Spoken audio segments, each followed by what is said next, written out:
ପିଲାଦିନ ଏମିତି ଏକ ପାହାଚ ଯେଉଁଠିକୁ ଯିବାକୁ ମଣିଷ ସବୁବେଳେ ବାହାନା ଖୋଜୁଥାଏ। ହେଲେ ବେଳେବେଳେ ସମୟର ଚୋରାବାଲିରେ ସବୁ କିଛି ଉଭେଇ ଯାଇଥାଏ। ଜୁଆରଟା ସ୍ମୃତି ସବୁକୁ ଧୋଇଦେଇ ଯେଉଁ କିଛି ବଞ୍ଚି ଯାଇଥାଏ କେବଳ ତାକୁ ହିଁ ଧରିବାକୁ ପଡ଼େ, ଆଉ ତାକୁ ଧରି ହିଁ ବଞ୍ଚିବାକୁ ପଡ଼େ। କଳା କଳା ଧୂଆଁ ଛାଡ଼ି ରାସ୍ତା ଉପରେ ଘୁଁ ଘୁଁ ହୋଇ ଚାଲେ ଏହି ଟ୍ରେକର।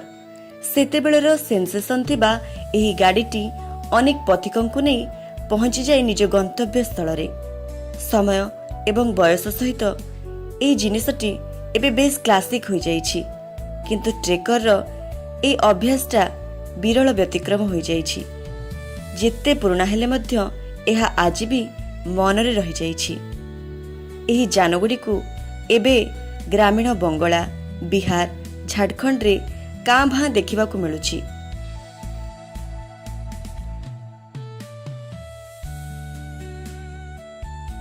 ଦୁଇ ଦଶନ୍ଧିରୁ ଅଧିକ ସମୟର ସେବା ଏବଂ ଓଡୋମିଟରରେ ଅବିଶ୍ୱସନୀୟ 20 ଲକ୍ଷ କିଲୋମିଟର ସହିତ ଏହି ହିନ୍ଦୁସ୍ତାନ ଟ୍ରେକରର ଅନେକ ଲୋକଙ୍କ ସହିତ ସ୍ମୃତି ରହିଛି।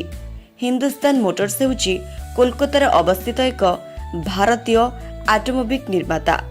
ଏହା ବିର୍ଲା ଟେକ୍ନିକାଲ ସର୍ଭିସେସ୍ ସମନ୍ୱୟର ଏକ ଅଂଶ।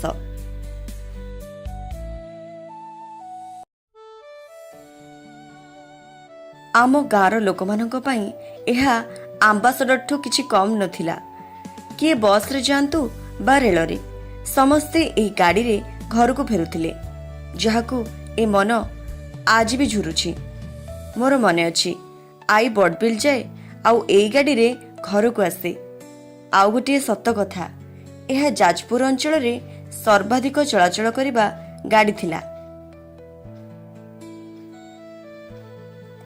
ବାହାଘର ଭୋଜି ହେଉ କି କୁଆଡ଼େ ପିକନିକ୍ ବୁଲିବାକୁ ହେଉ, ସବୁ ଜିନିଷ ପାଇଁ ଏହି ଟ୍ରେକର ଉପରେ ଆମେ ଅନେକ ଥର ନିର୍ଭରଶୀଳ ଥିଲୁ। ମାରୁତି ଉଦ୍ୟୋଗର ଉତ୍ଥାନ ପୂର୍ବରୁ ହିନ୍ଦୁସ୍ତାନ ମୋଟର୍ସ ଭାରତର ସର୍ବବୃହତ ଅଟୋ ନିର୍ମାତା ଥିଲା। ହିନ୍ଦୁସ୍ତାନ ମୋଟର୍ସ 1957ରୁ 2014 ପର୍ଯ୍ୟନ୍ତ ଅତ୍ୟନ୍ତ ଲୋକପ୍ରିୟ ହୋଇ ଆସିଥିଲା ଏବଂ ଏହା ମଧ୍ୟ ଲୋକଙ୍କୁ ବେଶ ସୁବିଧା ଯୋଗାଇଥିଲା।